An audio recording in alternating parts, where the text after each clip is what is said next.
Hello everybody! Today I'm in Chiang we're in mid-April 2018 and we have quite a sunny weather and some good material available, so I think it's a good time to make some black tea. Okay, so today I'm going to show you how we make a simple sun-dried Yunnan black tea. So on those flat bamboo baskets we have put some gushu material like tea leaves that come from the ancient tea gardens of Chiang Mai. We've put them to withering, so they've been laying on these flat bamboo baskets for about 18 hours now. We put them in quite a thin layer, and so the purpose of this withering step is to soften the leaves, to make sure that the stems don't break. So to check if there's enough withering to make black tea, you have to twist the tea stems, and if they are flexible enough so as not to break, then that's okay. We can do the rolling. Okay, so the main purpose of the withering is to soften the leaves so that they don't break during rolling. Okay. Now during withering we have a beginning of oxidation, of course, but this oxidation rate is quite slow because we haven't rolled the tea yet. So all the tea juices, the polyphenols and the enzymes are still stuck inside the leaf cells. So that means the oxidation will be slow. Okay. Now what we really want during withering is water to evaporate. So the evaporation rate of water really depends on how thick you put the leaves. Okay, so we've put them in a thin layer so that 12 to 18 hours of withering are enough to make that black tea. So when you're doing that withering for black tea, you really have to put thin layers, otherwise your leaves will start oxidizing, but they're not gonna lose enough turgescency, they're not gonna soften enough not to break down during the rolling. Okay, so now I'm gonna put these leaves in a flat bamboo basket, and we're going to pile them up and put them in the rolling machine that you can see over there.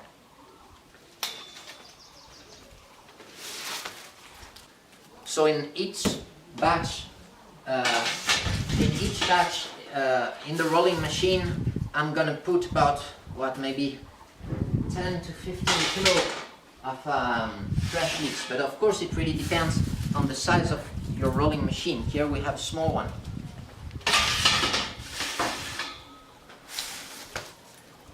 I'm going to put the fresh leaves in the rolling machine.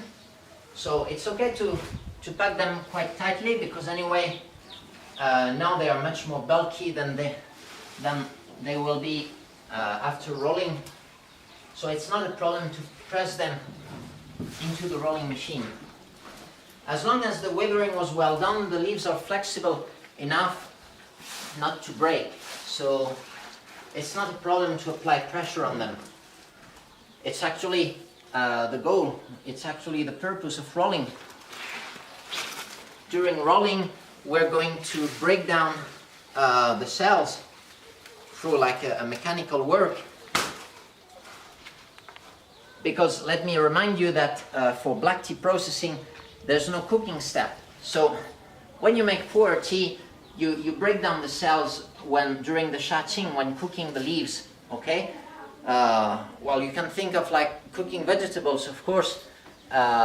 When you put them at first, they are very bulky, and as you cook them, they tend to shrink.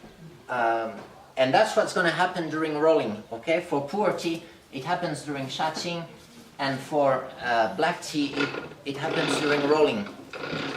Okay, I have quite a lot of leaves here, but it shouldn't be a problem.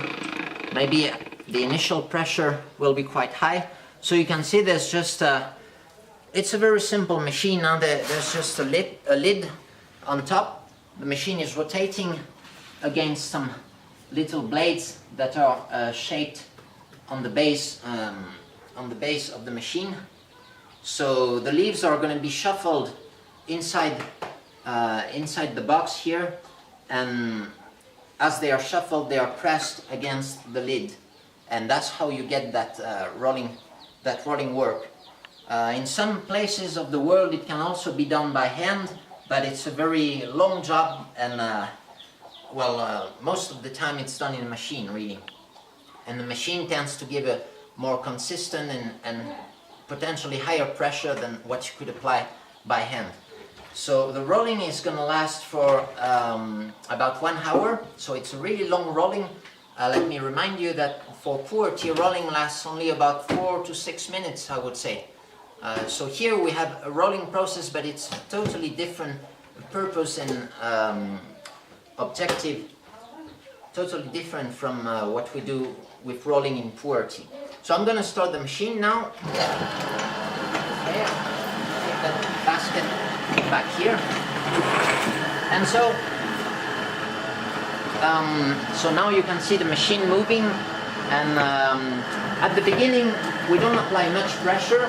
We have to leave some time for the leaves to shrink a little bit due to the mechanical work, and maybe after 5 minutes we're going to increase the pressure by moving the lid down. Okay, so now our tea has been rolling for about 5 minutes. Just to show you, I'm going to stop the machine and open the lid. So to show you what the leaves look like now. So you can see they look a bit like green tea now, because they have shrunk a little bit due to mechanical action. In some way you could say they look a bit like a pu'er tea during shaching, you know. They are half shrunk, they aren't totally broken down. When you touch them you can feel they're a bit wet. That's because the juices are being extracted from the leaves. We're just like pressing the leaves and squeezing the water out of them. So now I'm gonna close the lid again, and notice that here I'm gonna put the lid down a little bit, okay? And I'm gonna do, so now there's more pressure than before on the leaves. I'm gonna start the machine again for 5 minutes, and we'll see what happens. So 5 minutes have passed again. I'm gonna stop the machine again. It's just to show you, that's not the usual procedure. Just to show you what the leaves look like. So you can see that they have shrunk again, like they are again more pressed than the last time I showed you, and they are still green since not much time has passed, okay? But I can feel they are more wet than before, because more juices are being extracted. So now you can think that the oxidation rate is getting higher and higher. It means that within a couple of hours the tea leaves will turn red, okay? Now if I smell it, it still smells very fresh, like freshly cut grass. And at the end of the rolling, well, even during the rolling, the fragrance will change, okay? It's gonna go from more grassy fragrance to more floral, and maybe even after more fruity fragrances. But we'll see that during oxidation, okay? So I'm not gonna show you every time we do this, but I'm gonna close the lid, and this time I'm gonna just leave it more open than before, so as to let the water, the surface water, evaporate, because we don't want that water to accumulate as we press the tea. We want it to evaporate. So we have to alternate between cycle in which we press the tea and cycles in which we release the lid, so as to let the machine move and at the same time let the water evaporate. So I'm gonna start the machine again for 5 minutes in this position, and afterwards in 5 minutes I will go again with pressing, and at that time I will press it even more, and that's the purpose. That's why the rolling is so long, because we want to slowly squeeze the tea leaves, and every time we squeeze more, afterwards we have to release the pressure to let water evaporate, okay? So now let's release the lid and start the rolling again.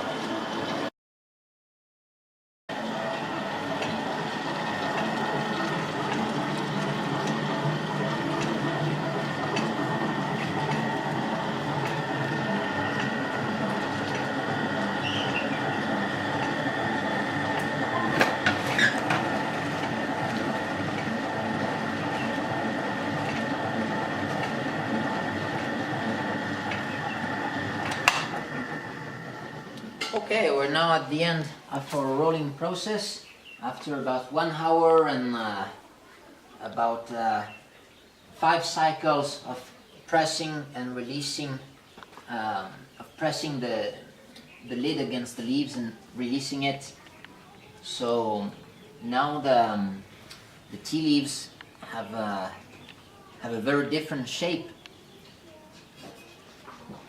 from what they had at the beginning. So I'm just going to clean a little bit this rolling machine, and now we're going to go on the oxidation part. So have a look at the leaves now. But you should be here really to touch them, because now they feel kind of oily. They are juicy, but with some kind of oiliness. The texture is very, very pleasant. It feels very soft, and wow, the smell is very flowery now. So we've had a beginning of oxidation now, because, well, it's been rolling for about 1 hour, and that means that it started oxidizing quickly 1 hour ago. So let's say we're now 1 hour into the oxidation, and now we're going to do the proper oxidation phase, and that means letting rest the tea in a pile so that the enzymes can work. Okay, now the tea juices are all over. They are all over the surface of the leaves. Now we have to leave them some time to work and oxidize the polyphenols. So we're now just outside our tea factory, and this time we're going to do the oxidation under the sun, because we're processing this tea during the day, and we can take advantage of the strong sun, which hopefully will come out as soon as it gets clear. Yeah, see, I just called for the sun. It's coming now. So I'm just going to pile the tea up about 20 to 30 centimeters thick in the center. Make a pile like this, and simply cover it with some bags or anything that can keep the heat in, and to some extent limit the air flow. Okay, but it's mainly for keeping the heat in. Take note of the color of this batch, and just here actually we have a second batch that has been oxidizing for 1 hour and 30 minutes now, and you can clearly see the difference. So it's quite warm because it's been heated up by the sun, and it's heating from the enzymes working inside. So there's heat coming from the inside of the pile, and heat that heats up from the outside due to the sun. And well, look at the difference between those two leaves. And in 1 hour, 1 to 2 hours, these leaves will just look like this. And now we have a very different fragrance in these leaves.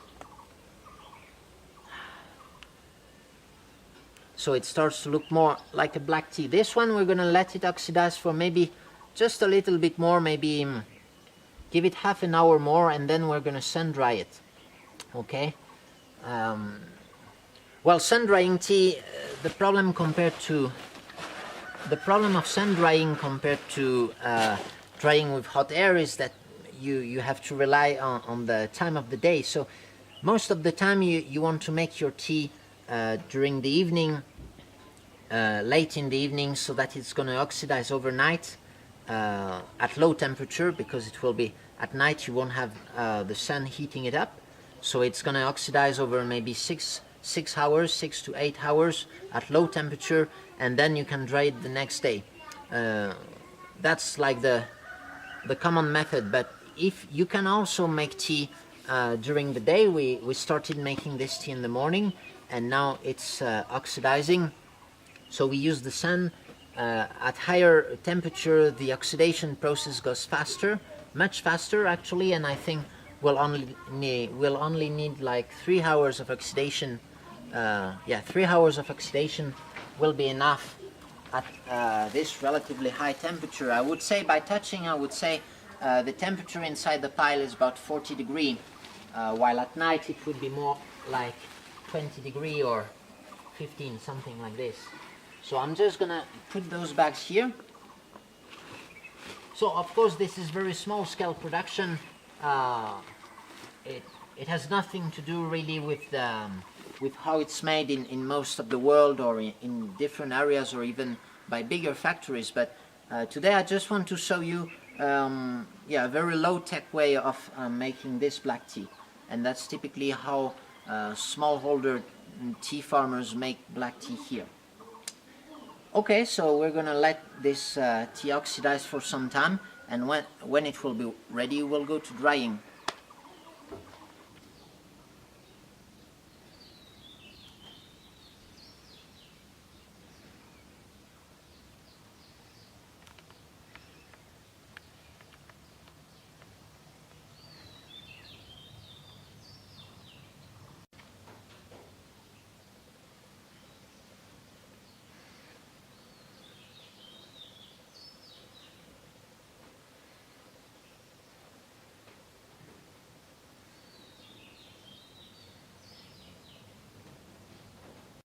And here's what the tea looks like, the tea we just got in the greenhouse.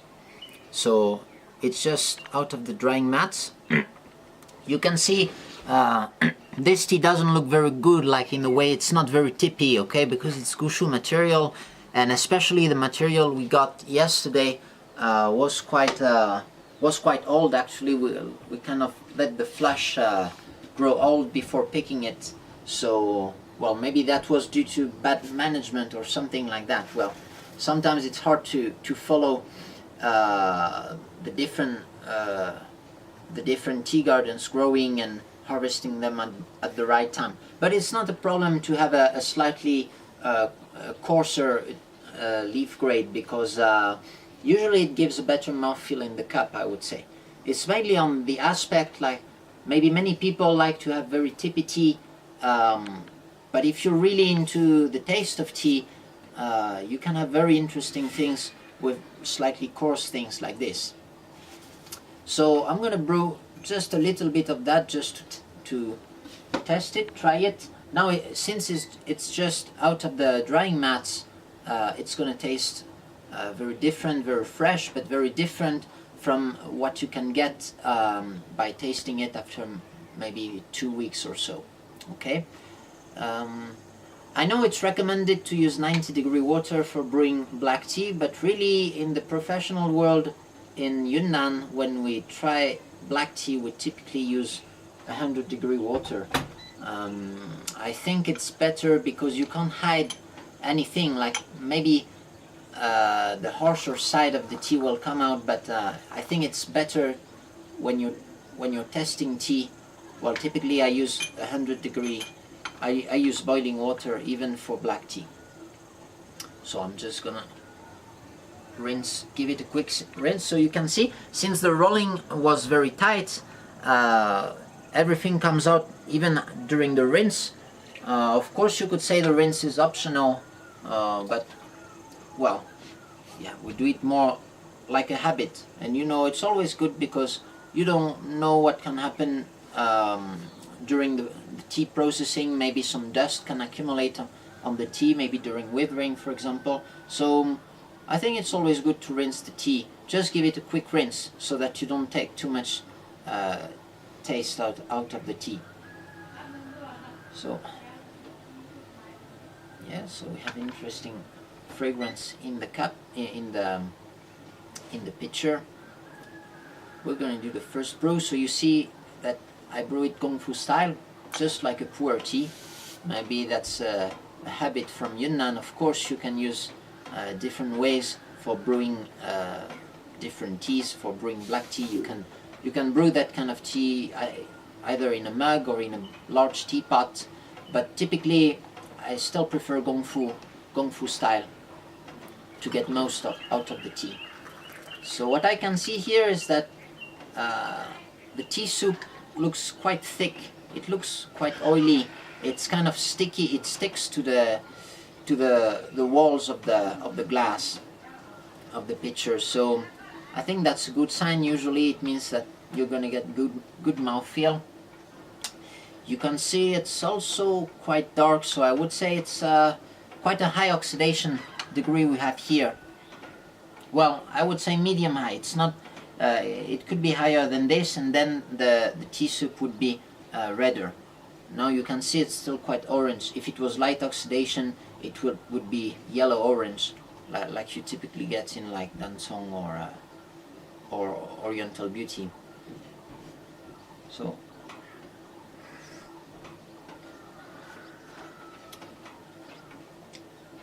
So what's interesting with this tea is the fragrance is not really.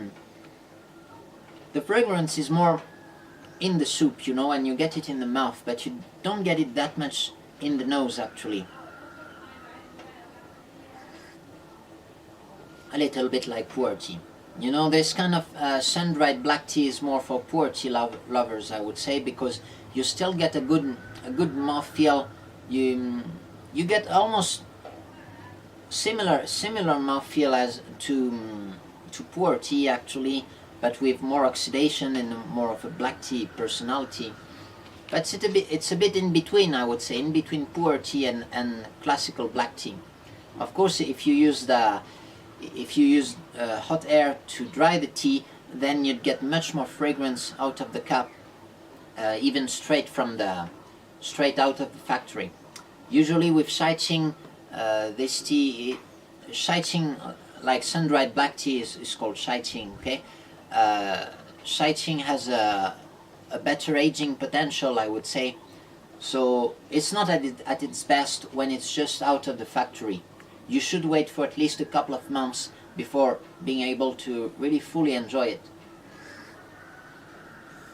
But what I like in this tea is you can feel stuff in your mouth, you know. It's a thick, yeah, you can say it's a thick soup. It has some bitterness, quite fast changing bitterness, a little bit of sourness, but not too much, not very obnoxious, not very disturbing. But I would say that's clearly a tea for the mouthfeel, you know, not really a tea for the fragrance. So it's quite an interesting result. And I'm looking forward to seeing how it's going to age in the future. Now you've seen that black tea processing video. You can see that black tea processing is a bit more complex, I would say, than pu'er tea processing. Or maybe it's because we're less used to making black tea, but I would say there are more parameters that can affect the taste of black tea, and in a more dramatic way. I would say first you have the weathering, rolling, and oxidation. Well, I would say all of those phases are quite crucial to the making, to the crafting of a black tea. So it would be interesting to research further to see really how each of these steps influence the final taste of tea. And this is some research that we're doing now, but I hope in the future we can make a more detailed video about each step of the black tea processing. Now we just wanted to show you kind of a basic simple way of making pu'er tea, and as I said in the beginning of the video, it's the way we make it in Jingmai. And of course it's the general way. There can be variations depending on the tea producers. So some producers, for example, during withering they might want to give it a sun wilting. It means like withering under the sun for a short amount of time. That will soften the leaves. Some people, well, there are different ways of oxidizing the tea, the size of the pile, the temperature during oxidation. These are all parameters that can that can be tweaked, and that will definitely affect the taste of tea. So I hope we'll be able to make more advanced videos about that black tea processing. Waiting for that. I hope you'll have a great cup of tea, and don't forget to subscribe and like our video, and see you next time. Bye bye.